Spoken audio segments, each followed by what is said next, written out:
Good morning, grade 8. So, before we start, let us bow our head and feel the presence of the Lord. So, yes, Lord God, naman namin na pinakamakapangyarihan sa lahat, Lord. Thank you for today and give us knowledge and wisdom.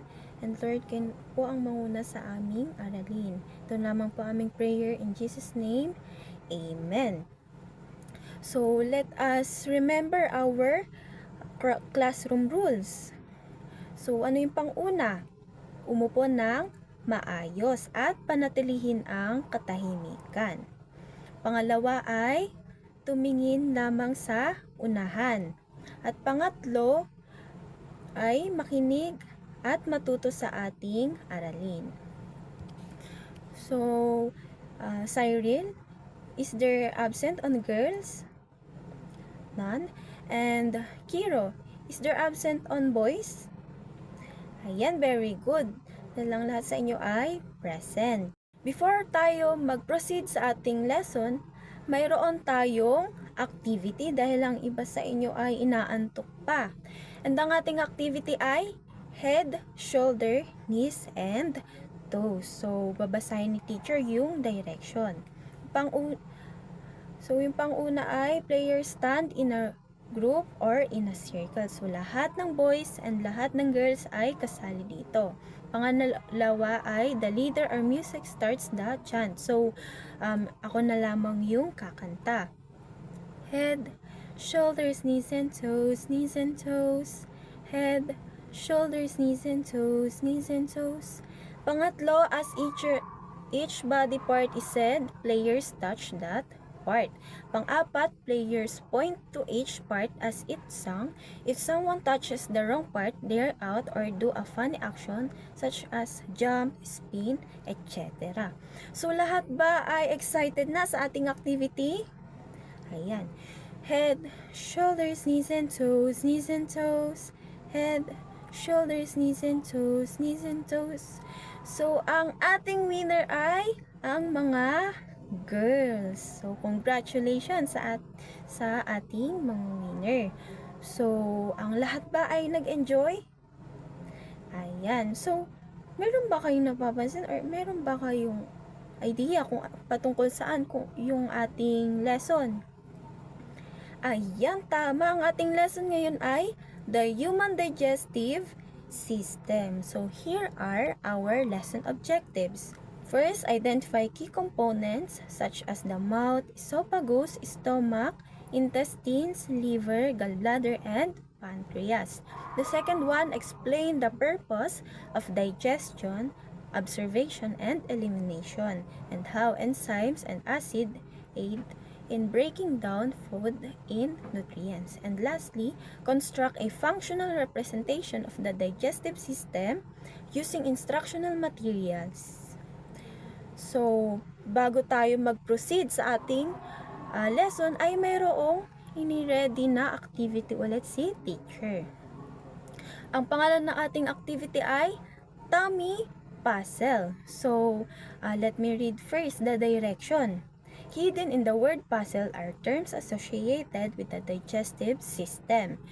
Pick 14 of these terms and write your answers on a separate sheet of paper. So, magre-ready kayo ng paper and dito nyo isusulat yung mga makikita nyong word dito sa ating puzzle. So, nauunawaan po ba ang ating activity? Kung paano ang ating gagawin? Ayan, you can now start answering. So, tapos na po ba ang lahat magsagot? Ayan, let us check. So, here are the answers. So, who got perfect score? Who got 13, 12, 11, 10? Ayan, palakpakan ninyo ang inyong sarili dahil ang karamihan sa inyo ay nakakuha ng mataas na score. So, handa na ba kayo sa ating lesson? Sino sa inyo ang mahilig kumain? Katulad ni teacher.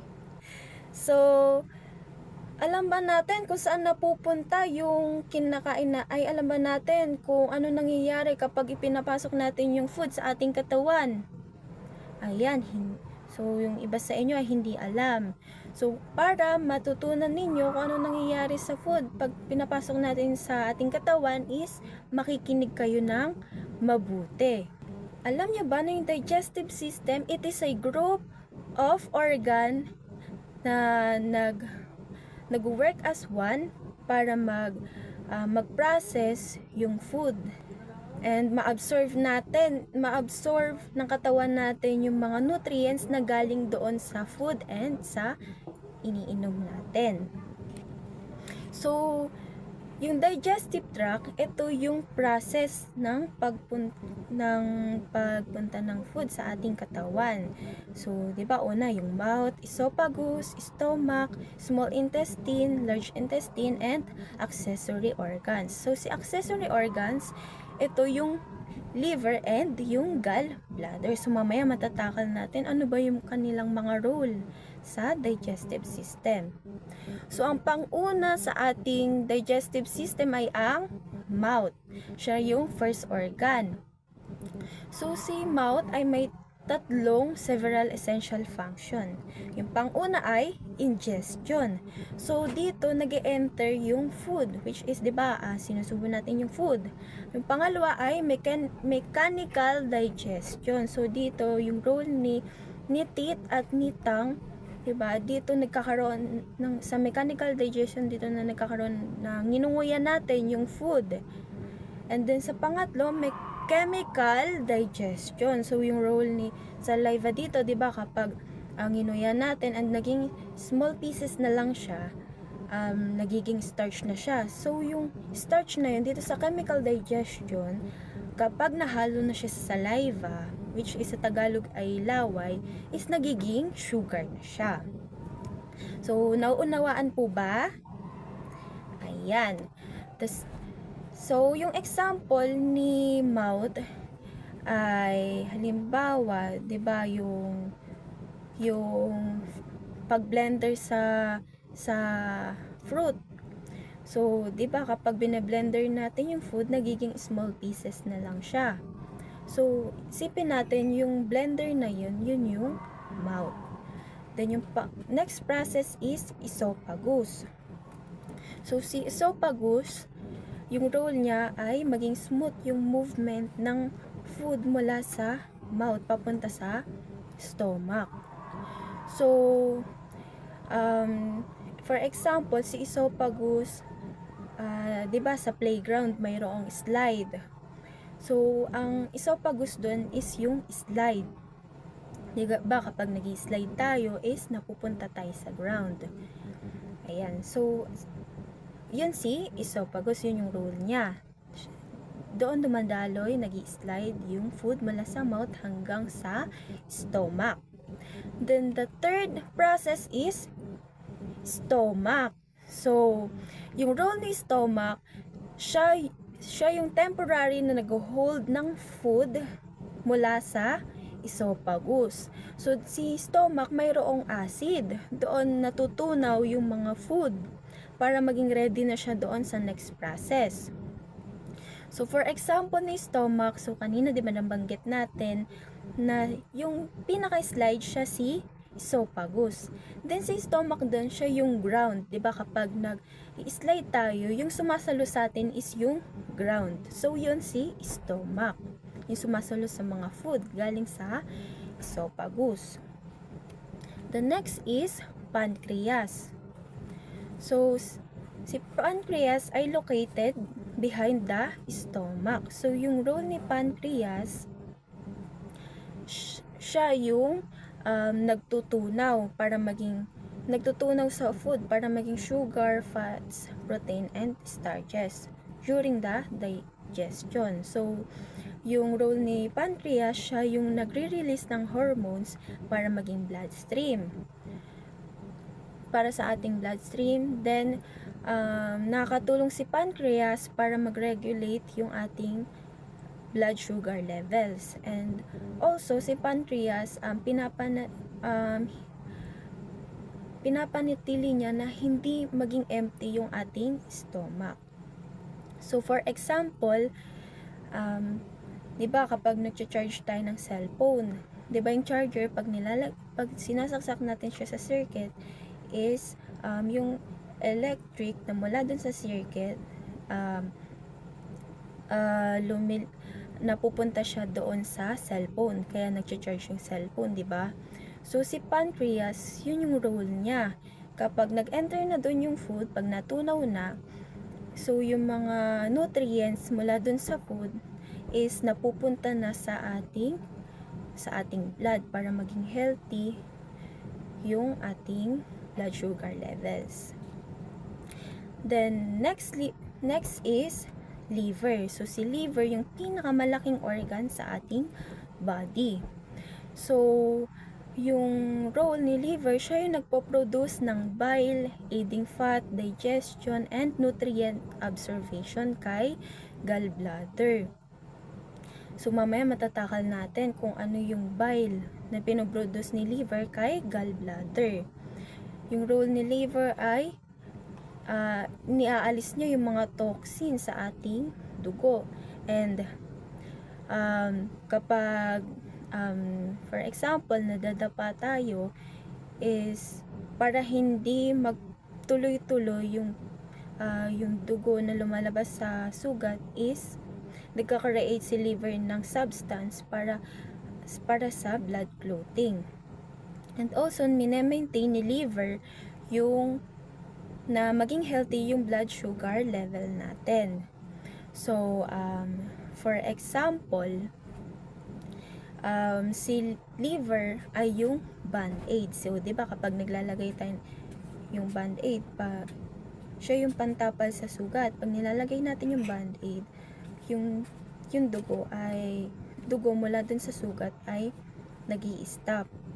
So, yun si liver. Siya yung nagka-create ng substance para hindi matuloy hindi maging tuloy-tuloy yung paglabas ng dugo doon sa sugat. So, nauunawaan po ba? So, ano ulit yung pang-una sa ating digestive system? Pang-una ay mouth. Si mouth yung nagdudurog ng mga food.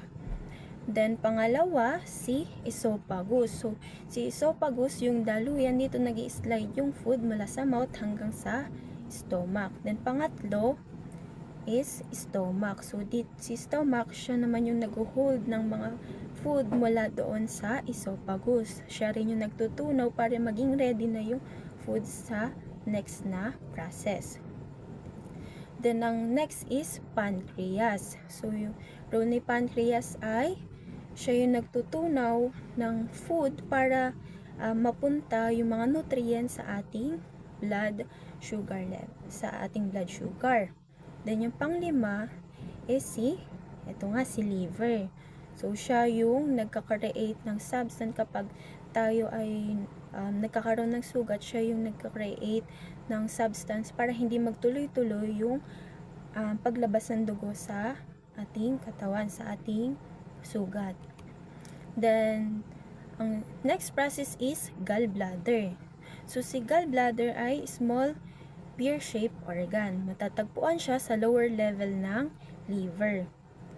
So, yung role ni gallbladder, so kanina 'di ba nga na takal natin na si liver yung nagpo-produce kay gallbladder ng bile.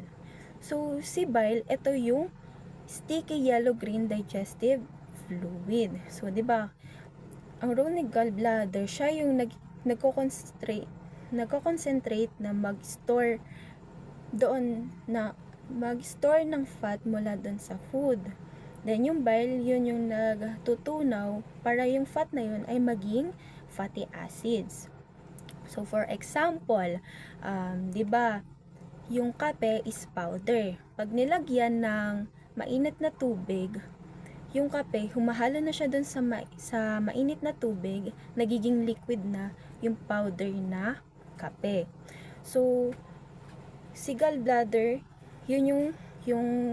si gallbladder siya yung mainit na tubig. 'Di ba? Fatty acid. So, fat, nagiging fatty acid kasi nga tinutunaw. So, nagiging liquid na. Naging fatty acid, naging liquid na si si kape. Ayan. So, nauunawaan po ba? The next is small intestine. So, si small intestine, yung role niya, siya na yung nag-a-absorb ng nutrients mula dun sa food, yung mga carbohydrates, proteins, and fats mula dun sa foods. So, kung si small intestine ay nag-a-absorb, nag-eliminate din siya ng waste. So, ang example dito ay, 'di ba, yung sa pag-charge ulit, 'di ba, iPhone. Then kapag yung ginamit nating charger is type C, hindi siya gagana kasi nga hindi naman yun yung charger ng iPhone. 'Di ba? Yung charger niya is yung pang iPhone talaga. So, yun yung role ni small intestine. I-absorb niya yung kailangan ng katawan natin, yung mga nutrients na kailangan ng katawan natin. The next process is large intestine. So, si large intestine ay tinatawag na colon. So, kasunod siya ng small intestine. And makikita natin sa picture na mahaba yung large intestine. And yung end niya ay papunta sa anal canal. So, yung anal canal, yun yung dun na nag-exit yung food sa ating body. And yung role ni large intestine, siya yung nag-a-absorb ng water and electrolytes mula dun sa mga undigested. And dito, sa large intestine, nag-form na yung mga poop. Yung role ni large intestine rin ay nag-facilitate siya ng mga bacterial fermentation and pinoprotektahan niya para makaiwas tayo sa infections. So, yung example ng large intestine, 'di ba, pag nagluto tayo ng pansit canton.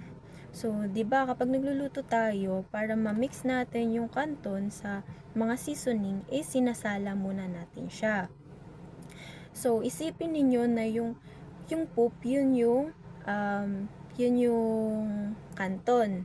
Then, 'di ba, lumalabas doon yung water. So, si large intestine, siya yung nag-a-absorb ng water para yung poop ay maging smooth yung paglabas ng poop sa ating katawan. So, nauunawaan po ba? The next process is rectum and anus. So, si rectum, siya yung last part ng large intestine. Si rectum, nagko-connect siya kay anus. So, si anus naman, siya yung exit point ng food. Siya yung exit point sa ating body. So, ang role ni rectum and anus, 'di ba? Si rectum, siya yung nag-i-store ng poop hanggang sa maging ready na yung katawan natin na mag-eliminate, maglabas ng poop. So, yung role ng rectum and anus, nagtutulong-tulong ang kanilang muscle, nerves, and mucous membrane para maging healthy and maayos yung movement ng poop papalabas sa ating katawan. So, yung example dito is, 'di ba, yung glue. Isipin natin na yung rectum is yung lagayan. Then, yung anus, yun yung takip, yung pa-triangle siya. 'Di ba? And, 'di ba, para hindi siya yung matapon kapag nilalagay natin siya sa paper, 'di ba? Una muna, 'di ba, ni-spin natin yung triangle, yung takip na yon.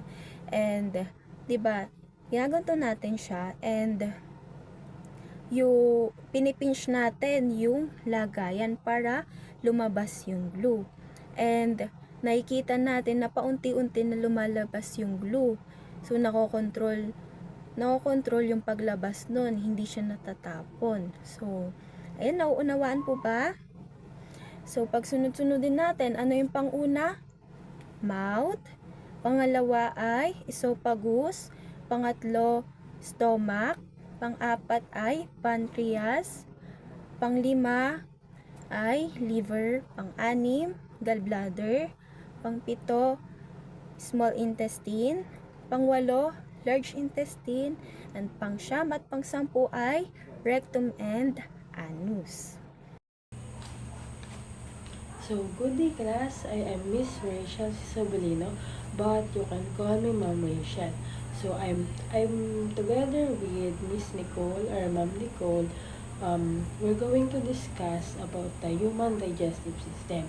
A while ago, she discussed the human digestive system or yung mga body organs. So, today, continuation I will discuss is about the human digestive process. So the first process is anyone who wants to read what's written on the first slide about ingestion. So thank you. Ingestion, this process is it's where food it enters on our mouth and our teeth or what are inside in our mouth. It grinds yung teeth, ginagrinds niya yung food para maging smaller particle siya. Yun yung ingestion. Then next slide, we can read the digestion. Okay, thank you. Here in the digestion, it is the process of breaking down food into smaller molecules so the body can absorb and use them for energy, growth, and repair. So here in digestion, it has two types of digestion. The first one is mechanical digestion and chemical digestion. When we say mechanical digestion, it happens when food is physically broken. Ano siya, example, yung mechanical digestion is yung na-break down yung food through physical, kunwari sa pag-grind natin using our teeth. But yung chemical digestion, it happens when enzymes and stomach acids break down carbohydrates, proteins, and fats into smaller substances.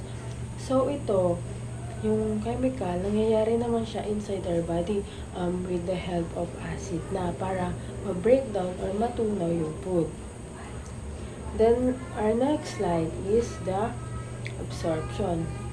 So, as it said on the screen, to make it short, I will explain it. So, absorption mostly takes place in the small intestine, which is the small intestine has three parts: the duodenum, jejunum, and ileum. The inner lining of the small intestine has tiny finger-like structures, which is called villi, and each bilious is covered with even smaller structures called microvilli.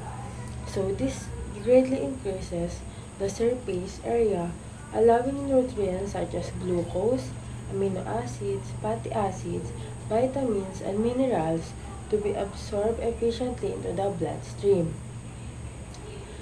So that's its absorption. This is where the nutrients this is where sinisip-sip niya yung nutrients para pumunta doon sa mga small intestine. So, after absorption, nutrients enter the bloodstream and are transported to different parts of the body.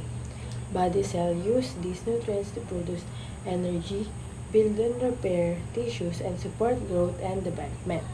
The vitamins and minerals they absorb help regulate important body functions such as strengthening bones, transporting oxygen in the blood, and activating enzymes needed for many chemical reactions in the body. So next is the large intestine. Next process is large intestine.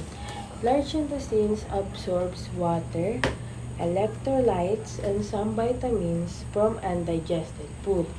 This helps prevent dehydration and maintains proper fluid balance in the body.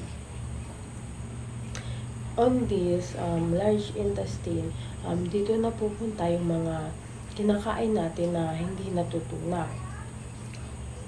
So, yung large intestine is pinaprevent dito na yung mga dehydration and to help maintain the proper fluid in our body. So next is the digestion. As you can see in the PPT or our screen, digestion is it says here that it is the process of removing undigested and absorb food from the body. So, in the digestion, dito naman, sa process na to is, di ba, may mga food tayo na kadalasan is hindi natutunaw. So, dito pumapasok yung digestion.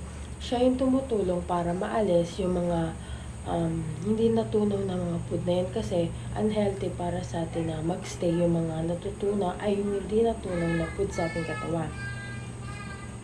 So, yan. That's all the process of human digestive. So, that's all for the discussion. So, we're going to do an activity. So, since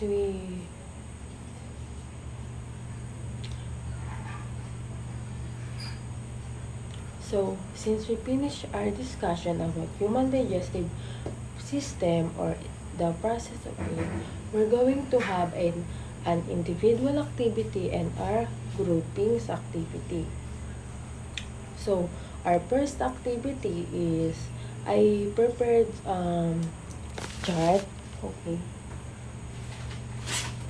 here.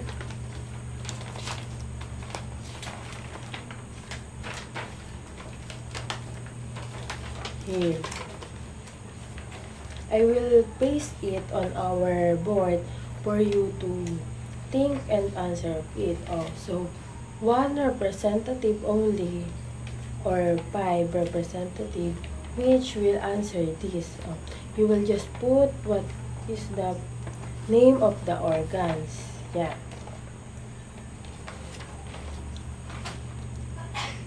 So, very good. You did it well and you explained it well.